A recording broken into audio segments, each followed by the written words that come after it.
Hello dear student, target semester में एक बार फिर से मेरी तरफ से आप सभी का स्वागत है। आप लोगों की परीक्षा बहुत ही नजदीक है, यानी बहुत ही पास आ गई है। इस दृष्टि से आप लोगों के बीच में ऐसे क्वेश्चन मैं लेके आई हूँ जो संभावना बनती है आने की। एक बार आप ध्यान से पढ़े रहेंगे तो आप क्वेश्चन को अटेम्प्ट कर सकते हैं, सही क्वेश्चन अटेम्प्ट करके आएंगे। तो चलिए हम जो प्रश्न है उसका अभ्यास करते हैं हम साथ मिल करके। तो कुछ प्रश्न मैंने कल भी पिछले क्लास में आप लोगों के साथ मैंने हल कराया था। आज हम फिर जो बचे क्वेश्चन है उसको हल करते हैं, ठीक है।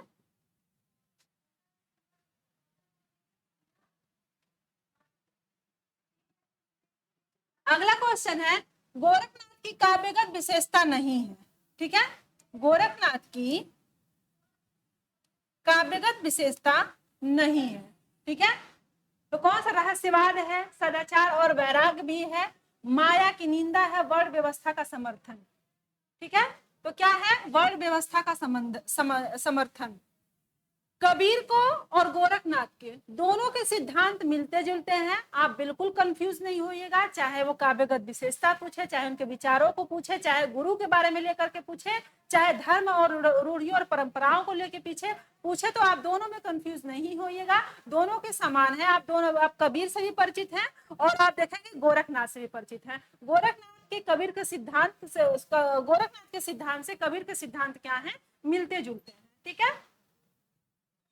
अगला प्रश्न है, धर्मदास ने बीजक का संपादन कितने भागों में किया है। धर्मदास ने बीजक का संपादन 3 भाग में किया है, साखी, सबदी और रामायणी, ठीक है। अगला क्वेश्चन, कबीर ने भावात्मक रहस्यवाद का सिद्धांत कहां से ग्रहण किया है। भावात्मक की बात हो रही है और भावात्मक के बाद भावना की बात कहां पे है, सूफी काव्य धारा के अंतर्गत। यानी आप देखेंगे प्रेम काव्य धारा के अंतर्गत भावात्मक जो सिद्धांत है वो है। तो जायसी के यहां से लिया है, किसके वहां से लिया है, तो जायसी के वहां से लिया है। अगला क्वेश्चन देखिए, गुरुदेव को अंग किनके द्वारा रचा गया है। गुरुदेव को अंग किनके द्वारा रचा गया है, तो देखेंगे कबीर के द्वारा रचा गया है। किसके द्वारा, तो कबीर के द्वारा रचा गया है, ठीक है। माया दीपक नर पतंग में दीपक किसका प्रतीक है। दीपक किसका प्रतीक है, तो माया का प्रतीक है, ठीक है।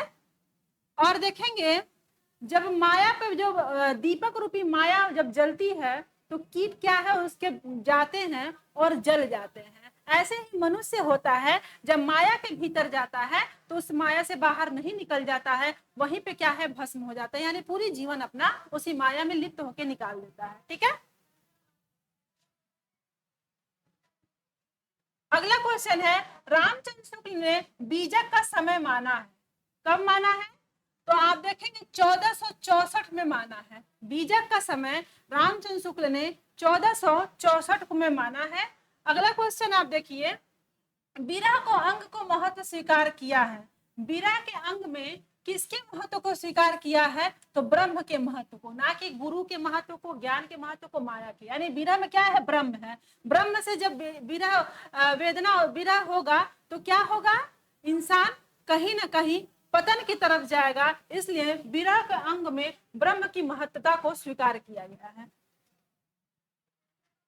संतो भाई ज्ञान की आंधी रे, संतो आई ज्ञान की आंधी रे, भाई नहीं होगा, आई होगा, ठीक है। आई होगा, आई आई ज्ञान की आंधी रे, भाई नहीं होगा, ठीक है। किसकी है, तो कबीर दास की है, ठीक है। किसकी है, तो कबीर दास की है। कबीर की विशेषता बताइए। कबीर की क्या क्या विशेषता है, निर्गुण भक्ति, समाज सुधार, रहस्यवाद, कोई नहीं। कबीर की विशेषता है, बताएंगे, निर्गुण भक्ति भी है, समाज सुधार भी है, रहस्यवाद भी है। उपर्युक्त में से सभी होगा, कोई नहीं होगा, ठीक है। निर्गुण भक्ति, समाज सुधार, रहस्यवाद भी है।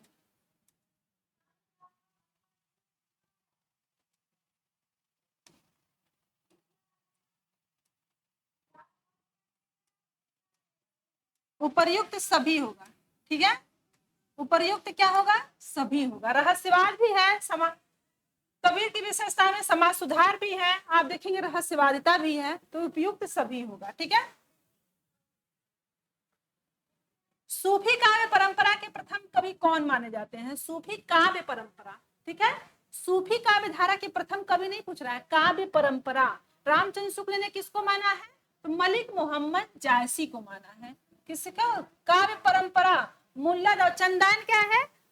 मुल्ला दाऊद की है, पहली रचना मानी गई है। और जायसी जो काव्य परंपरा शुरू होती है वो जायसी की है। ठीक है, दोनों में आप कंफ्यूज मत होइएगा। परंपरा क्या है? जायसी नहीं होगा तो मुल्ला दाऊद होंगे, इसलिए मैं दोनों को बता देना चाहती हूँ।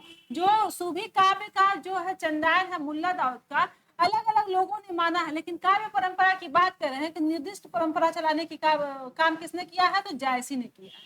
ठीक है। पद्मावत में पद्मावती किसका प्रतीक है? आप लोगों को पढ़ाया भी गया है। पद्मावती किसका प्रतीक है? तो आत्मा, परमात्मा का प्रतीक है। ठीक है। पद्मावती किसका प्रतीक है? तो परमात्मा का प्रतीक है। अगला क्वेश्चन आप देखिए, पद्मावत को विद्वानों ने माना है, क्या माना है? समासोक्ति। ठीक है, रामचंद्र शुक्ल ने भी समासोक्ति ही स्वीकार किया है। पद्मावत को क्या माना है? समासोक्ति माना है। अगला क्वेश्चन देखिए, पद्मावत हस्तलिखी, जो पद्मावत मलिक मोहम्मद जायसी की रचना है वो हस्तलिखित है और मूलतः किस भाषा में है? तो फारसी भाषा में है। किस भाषा में है? फारसी भाषा में है। ठीक है।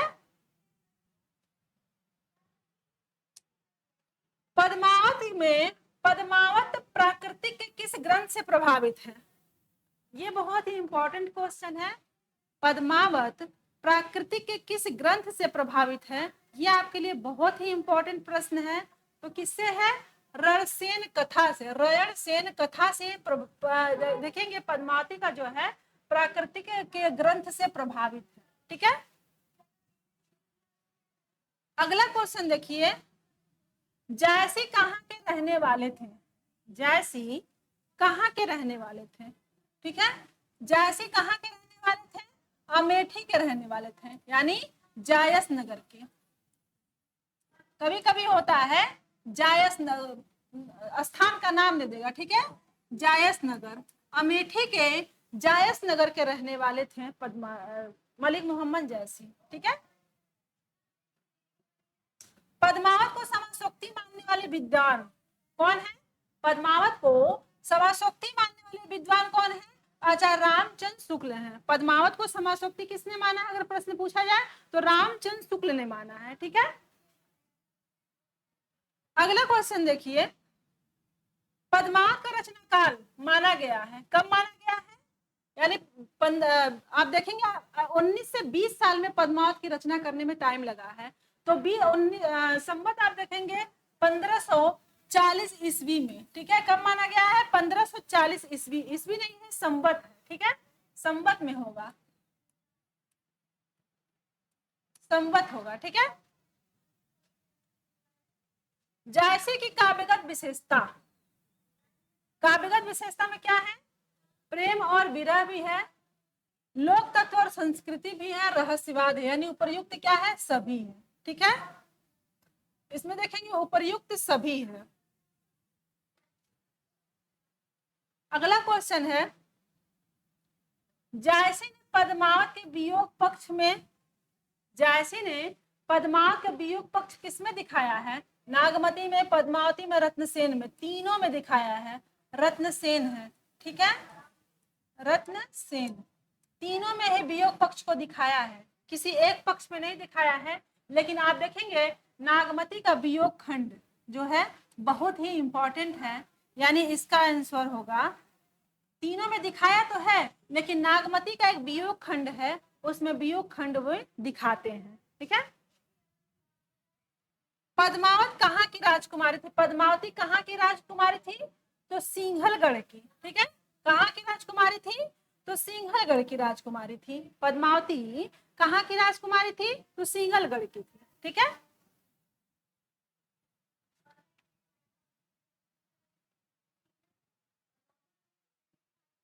ये मैंने आप सभी के लिए वस्तुनिष्ठ क्वेश्चन बनाया है, देखिए कैसे बना है। सूरदास ने सूरदास जो वल्लभाचार्य जी से 10 दिन के छोटे थे, ऐसा कहा जाता है कि सूरदास वल्लभाचार्य जी से कितने छोटे थे, कितने दिन के थे, 10 दिन छोटे के थे। और उनका जन्म कब माना जाता है, तो 1478 ईस्वी को माना जाता है। कब माना जाता है, 1478 ईस्वी को माना जाता है। दूसरा क्वेश्चन है, श्याम सुंदर दास, रामचंद्र शुक्ल, हजारी प्रसाद द्विवेदी ने सूरदास का जन्म स्थान कहाँ माना है? ये तीनों बहुत ही इंपॉर्टेंट कवि हैं, इंपॉर्टेंट आलोचक हैं, लेखक हैं, कवि नहीं है लेकिन आलोचक हैं, ठीक है। और आप देखेंगे रुनकता नामक जो गौ घाट है वहां पर इनका जन्म मांगते हैं। और बहुत सारे लोग डॉक्टर नगेंद्र जो है सीही में मानते हैं। कहाँ मानते हैं, सीही में मानते हैं। लेकिन रामचंद्र शुक्ल, हजारी प्रसाद द्विवेदी और श्याम सुंदर दास रुनकता में मानते हैं। अगला क्वेश्चन है, सूरदास ने वल्लभाचार्य के शिष्यत्व कब ग्रहण किया है? यानी संवत 1580 और ईस्वी 57 घटाएंगे तो 1523 ईस्वी आएगा। और उन्होंने इनमें वल्लभाचार्य के शिष्यत्व को ग्रहण किया, ठीक है। वल्लभाचार्य के 4 शिष्य थे और विठलनाथ के कितने शिष्य थे, 4 शिष्य थे। दोनों 4 8 को मिलाकर के विठलनाथ ने अष्टछाप कवियों की स्थापना की थी 1565 में। ये आप लोग मत भूलिएगा, आप सभी को ये पढ़ाया गया है, ठीक है। अगला क्वेश्चन देखते हैं, सूरदास के रचनाओं का सर्वप्रथम संपादन जो हुआ था, भाई सूरदास के रचनाओं का, कि सबकी रचनाओं का संपादन होता है तभी आपके सामने एक पुस्तक के रूप में उपलब्ध होती है और आप पढ़ते हैं। क्वेश्चन ये है कि सूरदास के रचनाओं का जो संपादन हुआ है राग कल्पद्रुम नाम से, क्या है, राग कल्पद्रुम नाम से। और कहां से हुई, कलकत्ता से प्रकाशित हुई 1841 ईस्वी में। कब हुआ, 1841 ईस्वी में हुआ है। अगला क्वेश्चन है, सर्वप्रथम भागवत पुराण के 10वें स्कंद यानी आप देखेंगे 47वें अध्याय के 12 से 21 श्लोक में किसका प्रसंग मिलता है, तो भ्रमर गीत का मिलता है। ये बहुत ही ज्यादा जरूरी है कि भ्रमर गीत जो है भागवत पुराण के किस स्कंद में मिलता है, तो 10वें स्कंद में। किसमें, तो 12 से 21वें श्लोक में, ठीक है। अगला क्वेश्चन है, पुष्टि मार्ग की स्थापना किसने की? पुष्टि मार्ग की स्थापना किसने की, तो वल्लभाचार्य ने किया, ठीक है। किसने किया, तो वल्लभाचार्य ने किया है। भ्रमर गीतों में पदों की संख्या कितनी है? जो आप सूरदास का भ्रमर गीत पढ़े हैं उसमें पदों की टोटल संख्या कितनी है, तो 700 है, ठीक है। भ्रमर गीत के पदों की संख्या कितनी है, तो 700 है।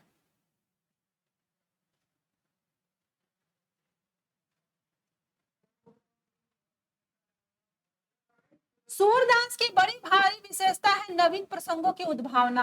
प्रसंगों उद्भावना करने वाले ऐसी प्रतिभा हम तुलसी में नहीं पाते हैं। सूर्य के संबंध में किसने कहा है, तो रामचंद्र शुक्ल ने कहा है। नवीन प्रसंगों की उद्भावना करने की विशेषता है, आप देखेंगे वात्सल्य रस का जो वर्णन है और उसमें भ्रमर गीत में जो उक्तियों का वर्णन है, एकदम नए नए भावों को लेकर के आते हैं। वो भाव, वो विशेषता हम तुलसीदास में नहीं पाते हैं। ये शब्द किसने कहा है, तो रामचंद्र शुक्ल ने कहा है, ठीक है। अगला क्वेश्चन देखिए, आयो घोष बड़ो व्यापारी, ये आपने भ्रमर गीत में पढ़ा है, तो किसका पद है?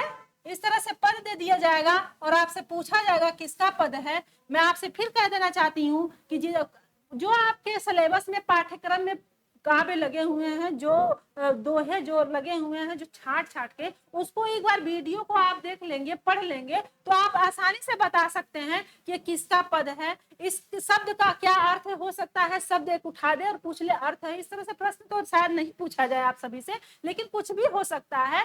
तो आप एक बार उस कविता को, उस पंक्तियों को, उस पद को आप जरूर पढ़ के जाएं ताकि आपसे क्वेश्चन गलत ना हो, ठीक है। अगला क्वेश्चन देखिए, पुष्टि मार्ग जीव का अर्थ क्या है? जो पुष्टि मार्ग है जीव का क्या अर्थ है, तो भगवान, जो भगवान के अनुग्रह पर विश्वास करते हैं और उनकी नित्य लीला में प्रवेश पाते हैं, उसी को पुष्टि मार्ग कहते हैं। ठीक है, सूरदास की भक्ति किस प्रकार की भक्ति है? तो कैसी भक्ति है? सख्य भाव की। आप सभी को पढ़ाया गया, जब मैं सूरदास के पद को पढ़ा रही थी तो वही क्लियर कर दी थी कि सूरदास की भक्ति कैसी है, तो सख्य भाव की भक्ति है। ठीक है, अगला क्वेश्चन है, भक्ति के दार्शनिक स्वरूप को ध्यान रखते हुए सूरदास ने वल्लभाचार्य के किन मान्यताओं को ग्रहण किया है? भक्ति के दार्शनिक स्वरूप जो है ये शुद्धाद्वैतवाद है। वल्लभाचार्य का जो सिद्धांत लेके चले थे शुद्धाद्वैतवाद, उसी सिद्धांत को आप देखेंगे सूरदास भी लेके चलते हैं। ठीक है, अगला क्वेश्चन है, शोभित कर नवनीत लिए घुटुरनु चलत रेणु तन मंडित मुख दधि लेप किए, यह पद किसका है? अगर पूछ लिया जाए तो किसका है? तो सूरदास का है। ठीक है, किसका है? तो सूरदास का है। अगला क्वेश्चन है,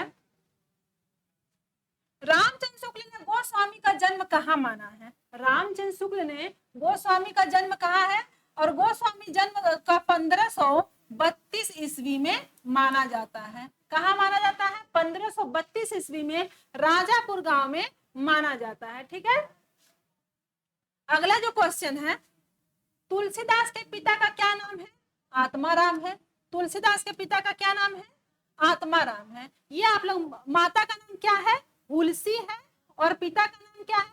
तुलसी है। पत्नी का नाम क्या है? रत्नावली है। ठीक है, जानना बहुत जरूरी है। 1532 ईस्वी में इनका जन्म हुआ है, और रामचंद्र शुक्ल ने कहा माना है? तो आप देखेंगे राजापुर गांव में इनका जन्म रामचंद्र शुक्ल ने माना है। ठीक है, तुलसीदास ने रामचरितमानस की रचना कब की है? बहुत ही इंपॉर्टेंट क्वेश्चन है।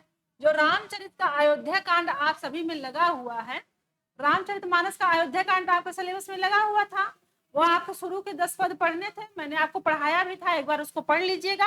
मैं फिर आपसे कह रही हूँ कि आप पद को एक बार जरूर पढ़ के जाएं ताकि आपसे क्वेश्चन गलती ना हो। ठीक है, तो रामचरित जो मानस है संवत 1631 और संवत 1631 में 57 घटाएंगे तो 1574 ईस्वी निकल करके आएगा।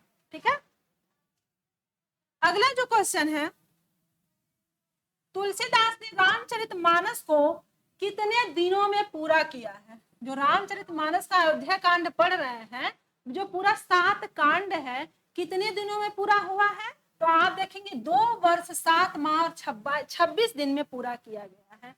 2 वर्ष 7 माह और 26 दिन में रामचरितमानस को तुलसीदास ने पूरा किया है। रामचरितमानस कितने कांड में है? तो आप देखेंगे 7 कांड में, बाल कांड, अयोध्या कांड, अरण्य कांड, किष्किंधा कांड, सुंदर कांड, लंका कांड, उत्तर कांड। ठीक है, ये 7 कांड है रामचरितमानस के। ठीक है, अगला क्वेश्चन देखते हैं, रामचरितमानस को किस कांड को मानस का हृदय स्थल कहा गया है? ये बहुत इंपॉर्टेंट है। आपने अयोध्या कांड पढ़ा है तो रामचरितमानस के किस कांड को मानस का हृदय स्थल कहा गया है? ये बहुत ही इंपॉर्टेंट प्रश्न है अयोध्या कांड को, और अयोध्या कांड आपने पढ़ा है, एक बार जरूर पढ़ के जाइएगा। मैं फिर आपसे कहती हूँ, क्वेश्चन नंबर 20 देखिए, रामचरितमानस को लोक मंगल की, ठीक है, क्या है? रामचरितमानस को लोक मंगल की साधना का काव्य किसने कहा है?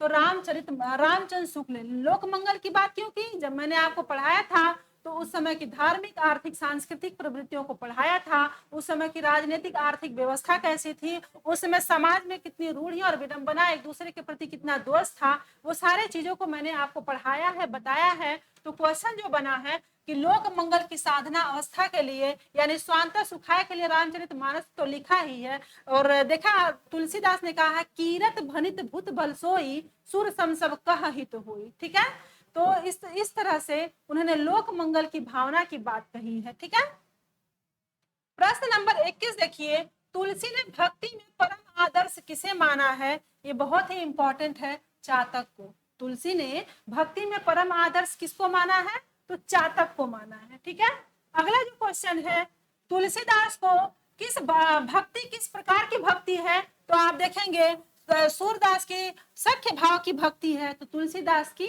दास्य भाव की भक्ति है। ठीक है, अगला क्वेश्चन है, कीरत भनित भूत भर सोई, सुर सर सम सब कह हित होई, यह किसकी पंक्ति है?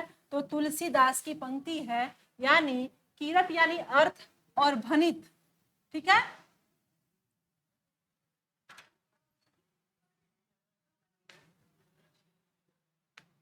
ये किसकी है? तो तुलसीदास की है।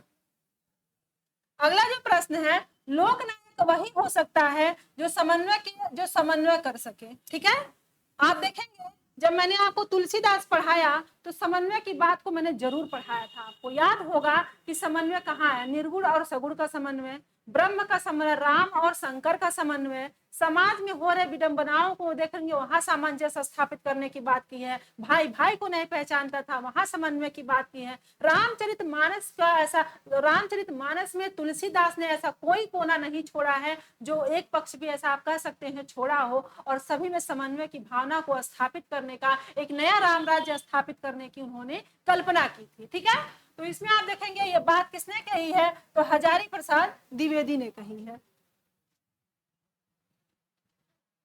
तुलसीदास की काव्यगत विशेषता में शामिल है, क्या क्या है? आप देखेंगे भक्ति भी है, समन्वयवाद भी है, सामाजिक चेतना भी है, आदर्श जीवन भी है। राम के चरित्र जो आदर्शवादी चरित्र है उसके उनके माध्यम से आप देखेंगे आदर्श जीवन को स्थापित करने का उन्होंने सफल प्रयास किया। अगला क्वेश्चन है, मीराबाई का जन्म कहाँ हुआ है? अक्सर पूछा जाता है मीराबाई का जन्म कब और कहाँ हुआ है। यानी 1504 ईस्वी में मेड़ता के निकट कुड़की नामक गांव में हुआ है। कहाँ हुआ है? तो कुड़की नामक गांव में हुआ है। अगला क्वेश्चन है, मीराबाई की भक्ति में किस प्रकार की भक्ति समाहित है? तो माधुर्य भाव की भक्ति समाहित है। कैसी भक्ति है? माधुर्य भाव की भक्ति इसमें समाहित मिलती है। गीत गोविंद टीका नामक रचना किसकी है? गीत गोविंद टीका नामक रचना किसकी है? तो मीराबाई की है। मेरो तो गिरधर गोपाल दूसरो न कोई, जाके मुकुट, मैंने पढ़ाया है आपको, आप देख लेना। अगला क्वेश्चन हम देखते हैं, म्हारे गिरधर गोपाल दूसरा न कोई किसकी पंक्ति है? तुरंत आप जान जाएंगे कि मीराबाई की है। ठीक है, अगला क्वेश्चन है, रसखान का मूल नाम क्या है? रसखान का मूल नाम क्या है? सैयद इब्राहिम है। रसखान का जो मूल नाम है वह क्या है? सैयद इब्राहिम है।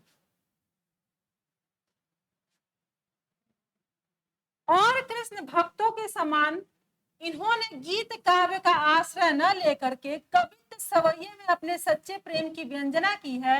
रामचंद्र शुक्ल ने किनके लिए यह बात कही है? तो रसखान की। ठीक है, और मीराबाई और रसखान ऐसे कवि हैं जो किसी भी संप्रदाय से बंधे हुए नहीं हैं, संप्रदाय निरपेक्ष कवि हैं। मैंने आपसे कहा था मीराबाई जो ऐसी कवित्री हैं किसी से भी दीक्षा नहीं ली थी, उनको इस संबंध में कई सारे आलोचनाएं भी सुननी पड़ी थी, सहनी पड़ी थी। लेकिन जो रसखान है वह वल्लभाचार्य यानी के पुत्र विठलनाथ से उन्होंने दीक्षा ग्रहण की थी, लेकिन उस संप्रदाय से निरपेक्ष होकर के उन्होंने अपनी एक रचना रची थी। ठीक है, रसखान किस संप्रदाय से दीक्षित हुए थे? तो बल्लभ संप्रदाय से। और कौन किससे दीक्षित हुए थे? तो वल्लभाचार्य के पुत्र विठलनाथ से। ठीक है, अगला क्वेश्चन है, मोर पखा सिर ऊपर सखी हो गूंज की माला गरे पहिरोंगी, यह बात किसने कहा है?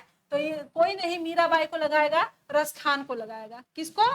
तो रसखान को लगाएगा। ठीक है, अगला क्वेश्चन है,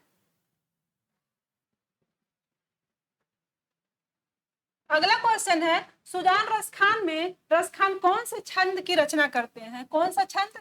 ऊपर ही दिया हुआ है कि सवैया छंद है। ठीक है, आप जब रसखान को मैंने पढ़ाया था तो तुरंत बताया था कि इस कौन से छंद में है? तो सवैया छंद में है। और मैं आपको बता दूं रीतिकाल की सबसे प्रसिद्ध रचना में रीतिकाल में जो प्रमुख छंद है वह कौन सा छंद है? तो सवैया छंद है। ठीक है, तो रसखान ने कौन सा छंद लिया है? सवैया छंद लिया है।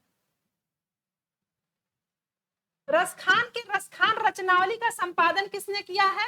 तो विद्यानिवास मिश्र ने।